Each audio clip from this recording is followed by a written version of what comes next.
안녕하세요. 돈을 공부하는 남자 수페TV의 수페입니다. 올해는 다른 해보다 더 변동성이 심한 것 같은데요. 이번 주도 정신없는 한 주였습니다. 셧다운이 해지됐지만 경제지표는 깜깜무소식이죠. 이럴 때 우리는 어떻게 투자를 해야 될까요? 이런 혼란스러운 시기에 투자 대가의 포트를 보면 힌트를 얻을 수 있습니다. 오늘 새벽 투자 대가의 포트가 공개가 됐죠. 드러켄밀러부터 캔피셔, 워런 버핏까지 모두 나왔습니다. 재미있게도 특이한 공통점이 있었는데요. 한 주 정리와 함께 그들의 포트를 파헤쳐 보겠습니다. 시작 전에 이런 영상을 계속 받아보고 싶으시다면 구독과 좋아요 그리고 따뜻한 댓글 부탁드립니다. 여러분의 관심이 저를 행복하게 합니다. 감사합니다. 먼저 이번 주 미국 4대 지수 현황을 보겠습니다. 다우존스는 0.4% 상승했고 S&P 500은 0.1% 올랐는데요. 나스닥은 아쉽게도 마이너스 1%지만 거의 보합을 유지했습니다. 채권은 0.8% 조정을 받았고요. 하루하루를 보면 크게 움직인 것 같은데 일주일을 놓고 보니까 별일 없는 것 같죠? 속을 들여다보면 성장보다 가치주의 반등이 좋았던 한 주였습니다. 이번 주 S&P 500을 보면 빨간색과 초록색이 확연히 갈렸죠. 시원하게 상승한 종목을 보면 기업이 각자 움직인 게 아니라 섹터가 함께 움직였습니다. 오른쪽을 보면 헬스케어와 필수 세부의자가 멋지게 올랐죠. 이번 주 화요일 영상에서 사이클 순환을 말씀드렸는데요. 그때 언급한 섹터 두 개가 바로 반등이 나왔습니다.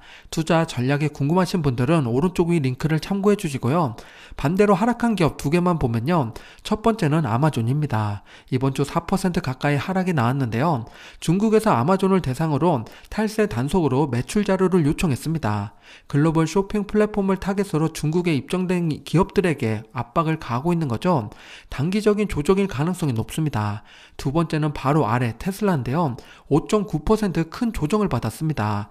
테슬라의 배터리가 문제가 있었는데요. 배터리 셀이 사용 도중에 과열이나 화재가 날 수 있다는 그 가능성을 보도했습니다. 현재 1만 500대 리콜을 진행했고요. 큰 사고 없기를 바라보겠습니다. 테마 ETF 바로미터를 보겠습니다. 왼쪽에 섹터별 현황을 보면요. 하락한 섹터는 소비순환제로 2% 빠졌고 반대로 상승한 섹터는 앞에서 봤듯이 헬스케어가 3.6% 올랐습니다. 가운데로 넘어와서 가치와 성장을 보면 중형 성장주가 1.8% 상승하면서 가장 크게 올랐고요. 바로 아래 배당 ETF 중에 SCHED를 보면 오랜만에 상대적 발탈감에서 벗어났습니다. 1.8% 상승하는 한 주였고요. 오른쪽 위에 성장 ETF는 조정을 받았는데요. 그 중에서도 클라우드가 3.5%로 가장 크게 빠졌습니다. 바로 아래 혁신 ETF에서는 모두 조정을 받았는데요.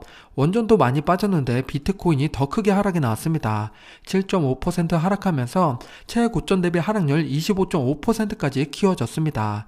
금리 인하 가능성이 낮아지자 위험 자산에 대한 선호도가 감소되는 모습입니다. 빅테크와 고배당주의 최고점 대비 하락률을 보면요. 왼쪽에 빅테크를 먼저 보면 최고점 대비 하락률 10% 넘는 기업들이 이제 6개나 됩니다.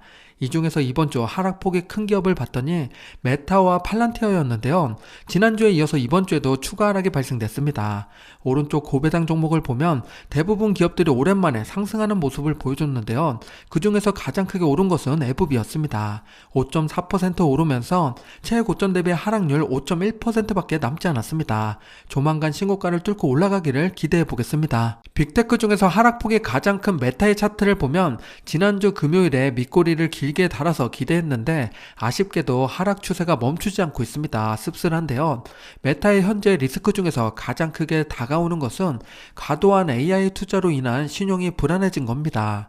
지금의 고비를 어떻게 헤쳐나갈지 유심히 지켜봐야겠습니다. 주가와 환율을 함께 놓고 보면요. S&P 500은 0.1% 상승했고 환율은 0.1% 빠졌습니다. 주식을 그대로 들고 있었다면 그냥 0% 보합인 한 주였죠.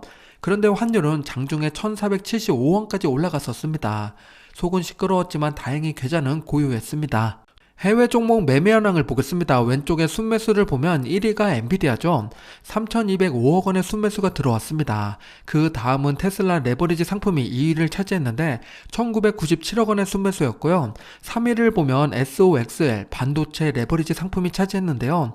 특이한 것이 매도 1위에도 SOXL이 있다는 겁니다. 매수한 만큼 매도도 많이 했다는 거죠. 일주일 동안 SOXL이 13.9% 하락했는데요. 속상하게도 이때 매도한 분들이 많은 것 같습니다.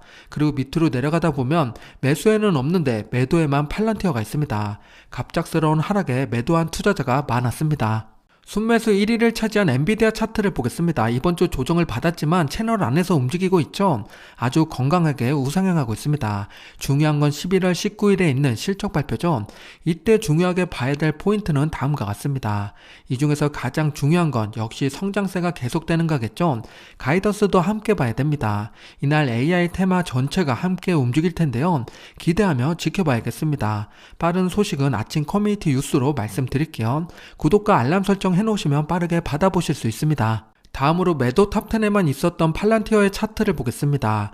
엔비디아와 크게 다르지 않죠? 채널 안에서 멋지게 우상향하고 있습니다. 팔란티어를 공부하고 투자하신 분들은 흔들리지 않겠지만 다른 사람 말 듣고 투자하신 분들은 흔들릴 수 있는 구간입니다. 현재 팔란티어 리스크 중에서 가장 큰 것은 역시 밸류에이션이 부담이 있다는 거죠. 현실과의 괴리를 어떻게 메꾸는지 중요하게 봐야 됩니다. 국내 상장된 해외 ETF의 매매 현황을 보겠습니다. 지수 ETF를 제외하고 매수 탑10을 보면 미국 대형 성장주, 미국 대형 가치주, 미국 테크 탑10의 매수가 많았던 한 주였습니다. 반대로 오른쪽 매도 종목을 보면요. 신기하게도 중국 관련된 종목들이 많이 나왔죠.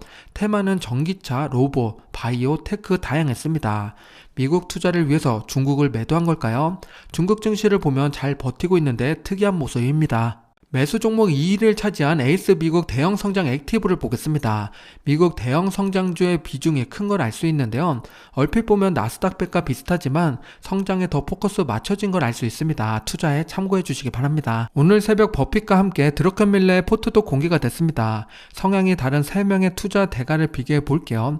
이번 포트폴리오는 조금 특이하게 3명 모두 같은 곳을 바라본 게 있었는데요. 모두가 집중하는 곳은 어딘지 하나씩 분석해 보겠습니다.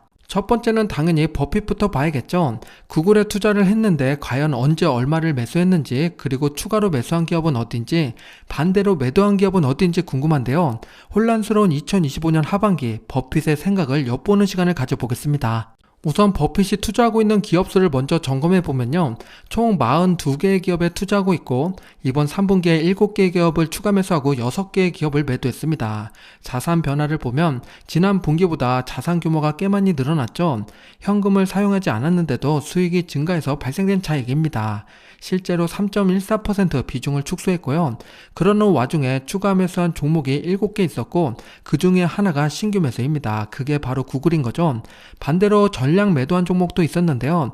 어떤 기업을 품고 있는지 보겠습니다. 워런 버핏의 탑7 기업을 보면 애플, 아멕스, 뱅크 오브 아메리카 순인데요. 큰 변화는 없어 보입니다. 안타깝게도 이 중에 추가 매수한 종목은 없고요. 매도한 종목은 애플과 뱅크 오브 아메리카입니다. 애플은 정말 끊임없이 매도하고 있고요. 분할 매도의 정수를 보여주고 있습니다. 조금 더 자세히 매매 현황을 보면요. 왼쪽을 보면 매수 종목인데요. 구글은 신규 매수했고 처브와 도미노 피자의 비중을 크게 늘렸습니다. 기존에 갖고 있는 것에서 10% 이상 추가 매수했고요. 오른쪽에 매도 종목을 보면 DHI, DR 홀튼을 전량 매도했는데요. 주택 건설 쪽은 사이클이 종료됐다고 판단해서 매도한 모습입니다. 그리고 애플은 14.9% 비중을 축소했습니다. 신규로 매수한 구글의 차트를 보겠습니다. 3분기 매수니까 초록색 부분이 매수한 시점인데요. 매수량을 봤더니 엄청나죠. 1785만 주를 매수했고 매수 단가는 $200입니다. 현재 구글이 $276니까 38% 수익 구간인데요. 버핏이 싸게 산 건 아니지만 전고점을 돌파하는 $200에서 야무지게 매수한 모습입니다. 지금 매수하기 꺼려지는 차트지만 여전히 기회는 남아있겠죠. 구글이 계속 발전할 거라고 생각된다면 고민해봐야 됩니다. 구글은 지금 매력적인 이유는 분명하죠. AI 시대에 가장 큰 혜택을 받는 핵심 인프라 기업이기 때문입니다. 구글은 검색, 유튜브, 지도, 지메일처럼 이미 전 세계에 깔린 서비스를 가지고 있는데요. 여기에 AI가 붙으면 바로 수익으로 이어지는 구조입니다. 광고 시장도 회복되고 있고 유튜브는 쇼츠, 커머스, 프리미엄 구독까지 성장 동력이 다양해지면서 매출 기여도가 커지고 있습니다. 클라우드 역시 꾸준히 성장하고 있는데요. AI 인프라 수요가 늘면서 구글 클라우드 경쟁력도 더 강화되고 있습니다. 구글의 실적을 보면 흐름은 단순하죠. 매출은 차근차근 올라가다가 4분기에 111빌리언 달러로 크게 뛰어넘을 걸로 예상이 됩니다. 광고와 유튜브 클라우드가 연말에 강해진다는 이야기인데요. 오른쪽 EPS는 분기마다 출렁이지만 전체적으로 흐름은 우상향입니다. 24년 4분기에 2.15에서 25년 3분기에 2.87까지 올라갔고요. 25년 4분기에 소폭 조정이 있습니다. 요약해보면 매출은 꾸준히 성장하고 있고 EPS는 변동이 있지만 우상향하고 있습니다.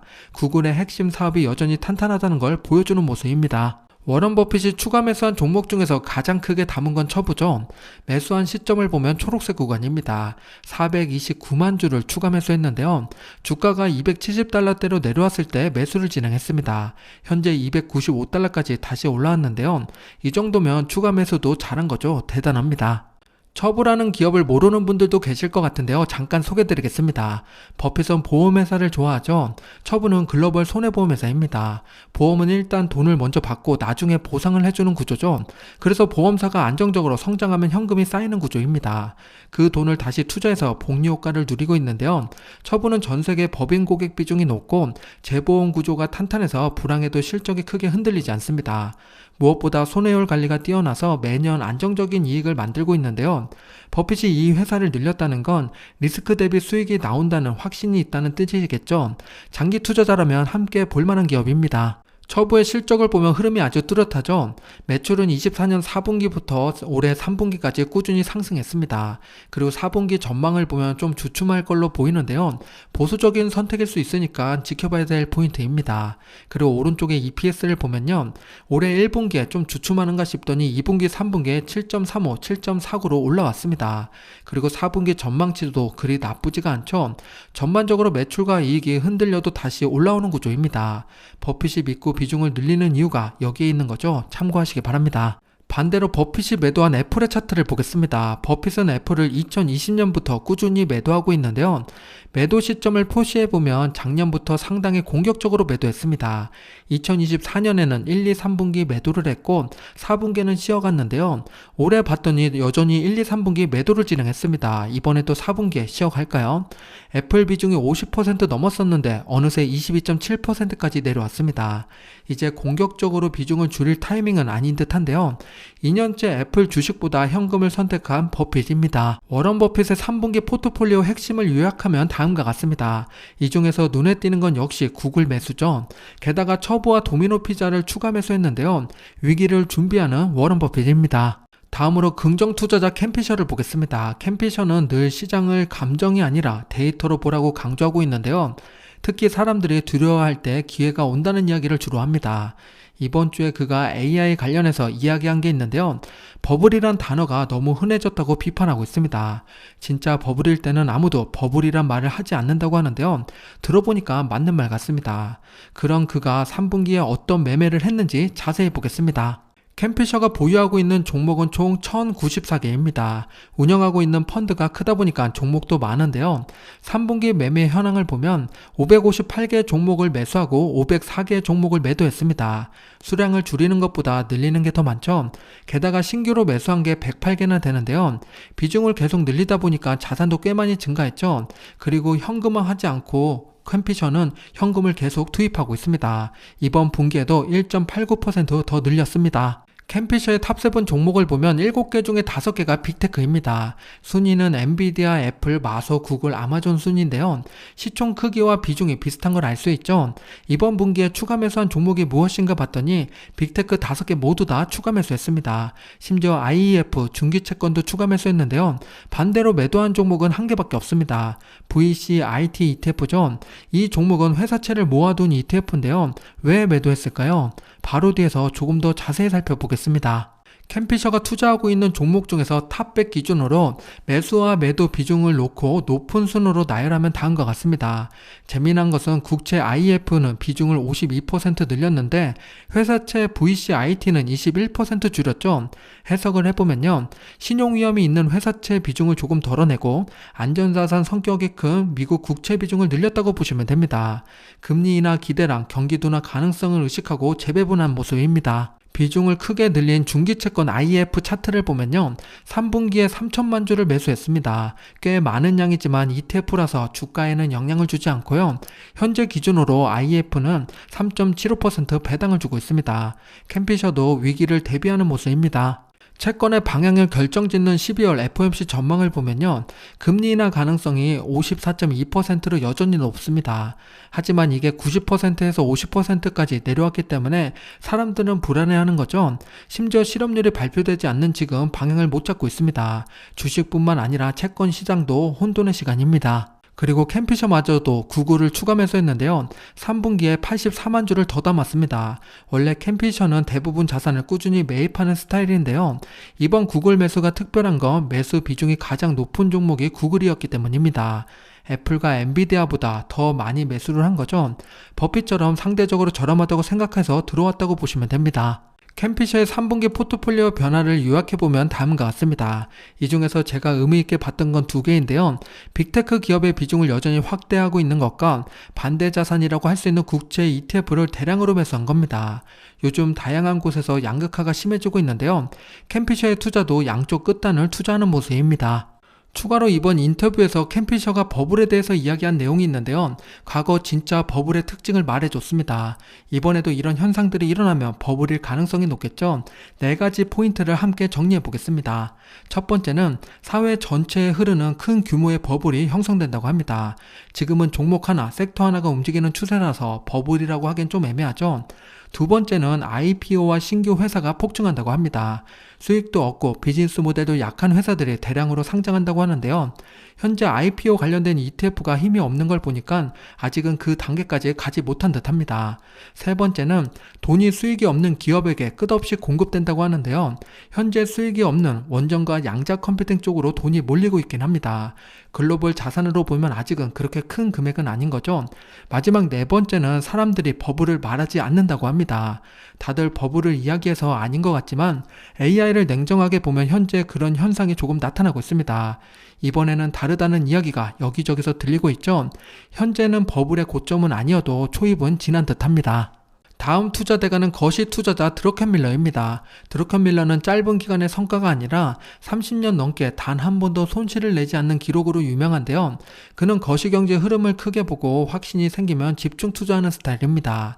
과연 이번에는 어떤 선택을 했는지 파헤쳐 보겠습니다. 드러켄밀러가 투자하고 있는 기업 수는 총 98개입니다. 이번 3분기에 46개 기업을 추가 매수하고 48개의 기업을 매도했습니다. 자산 규모의 변화를 보면 거의 변화가 없죠. 하지만 현금을 얼마나 인출했나 봤더니 6.39%나 인출했습니다. 버핏보다 더 소극적인 투자를 했다는 건데요. 그가 투자하고 있는 기업은 뭔지 보겠습니다. 드러켄밀러의 탑7 기업을 보면 성향이 아주 뚜렷하죠. 가장 큰 비중은 나테라로 12.7%입니다. 바이오 기업에게 이렇게 큰 비중을 베팅한다는 건 성장 모멘텀을 강하게 본다는 뜻이겠죠. 인스메드 8.6%, 테바 제약은 8.3%로 바이오가 상위권을 꽉 잡고 있습니다. 무엇을 사고 팔았나 봤더니 5개 종목은 추가 매수하고 한 종목은 일부 매도했습니다. 매도한 종목은 우드워드인데요. 항공우주 관련된 회사입니다. 전체적으로 보면 바이오와 성장주 그리고 AI 공급망에 집중 투자하는 모습을 보이고 있습니다. 조금 더 자세히 매매 현황을 분석해보면요. 신규 매수한 종목만큼 전량 매도한 종목도 많습니다. 그 말은 분기마다 종목 교체를 매우 많이 한다는 거죠. 그래서 드러켄밀러의 포트를 보고 따라했다가 낭패보는 경우도 있으니까 조심해야 됩니다. 3분기에 재미난 매매가 뭐가 있나 봤더니 빅테크에 있었는데요. 아마존, 메타, 구글은 신규로 매수했는데 반대로 마소는 전량 매도했습니다. 매수량으로 보면 아마존과 메타는 의미있게 들어갔는데요. 드러켄밀러는 구글보다 메타와 아마존을 더 선호하고 있습니다. 신규로 매수한 아마존의 차트를 보겠습니다. 3분기 매수했으니까 초록색 부분에서 매수를 진행한 건데요. 매수량이 43만 7천 주입니다. 매수 단가는 $220 정도 되는데요. 현재 아마존이 $235니까 그렇게 차이 나지 않습니다. 아마존의 실적을 체크해보면 매출은 3분기 연속으로 상승했고 4분기 전망도 좋습니다. EPS 또한 3분기 연속으로 오르는 추세인데요. 4분기 전망은 보수적으로 나와 있는 거니까 기대하며 지켜봐야겠습니다. 드러켄밀러의 포트폴리오의 핵심을 요약하면 다음과 같습니다. 이 중에서 제가 관심있게 본 건 헬스케어와 바이오의 강한 매수를 진행한 것과 빅테크 기업을 신규로 매수한 겁니다. 공격있고 수비임을 보여주는 강한 공격형 투자입니다. 다음은 맛보기로 국민연금의 포트를 잠깐 보겠습니다. 국민연금이 투자하고 있는 종목은 총 570개인데요. 그 중에 탑7을 보면 다음과 같습니다. 빅테크 기업들이 대거 포진되어 있죠. 이번 3분기에 매수한 종목을 보면 PBUS를 제외하고 모두 추가 매수했습니다. PBUS ETF는 MSCI 미국 지수를 추종하는 ETF인데요. 이걸 매도하고 나머지를 매수했다는 것은 직접 투자를 더 늘리겠다는 이야기입니다. 요즘 증시가 K자로 벌어지고 있는데요. 트렌드에 맞게 직접 기업을 선별하며 투자하는 국민연금입니다. 국민연금의 매매 현황을 보면 LSVD를 신규 매수했고 INFO와 TGRW를 강하게 추가 매수했습니다. 세 개 모두 ETF인데요. 하나씩 살펴보면 LSVD는 저평가된 미국 주식에 투자하는 ETF고요. INFO는 정보기술 섹터만 순수 투자하는 ETF입니다. TGRW는 광범위한 성장주 사이클에 베팅하는 ETF인데요. 모두 다 성장, 정보, 미국 주식에 포커스가 맞춰져 있죠. 그리고 오른쪽을 보면 PBUS를 매도했다고 나오는데요. 전반적인 미국 주식을 떠나서 정보기술 섹터라든지 미국 주식에서 저평가된 걸 투자한다든지 이런 식으로 분산 투자하는 모습입니다. 새롭게 매수한 LSVD의 차트를 보면 초록색 부분이 신규로 매수한 구간인데요. 1816만 주를 매수했습니다. 멋지게 우상향을 지금도 그리고 있습니다. LSVD ETF를 조금 더 자세히 보면 다음과 같습니다. 오른쪽 투자 기업을 보면 나스닥백과 비슷한 것 같죠? 빅테크를 제외하고 보면 조금 다른 걸 알 수 있습니다. 액티브 ETF이기 때문에 저평가된 종목을 발굴해서 투자하는 형식인데요. 이 종목이 계속 바뀐다는 이야기입니다. 성장과 함께 가치주 스타일의 종목을 담고 있습니다.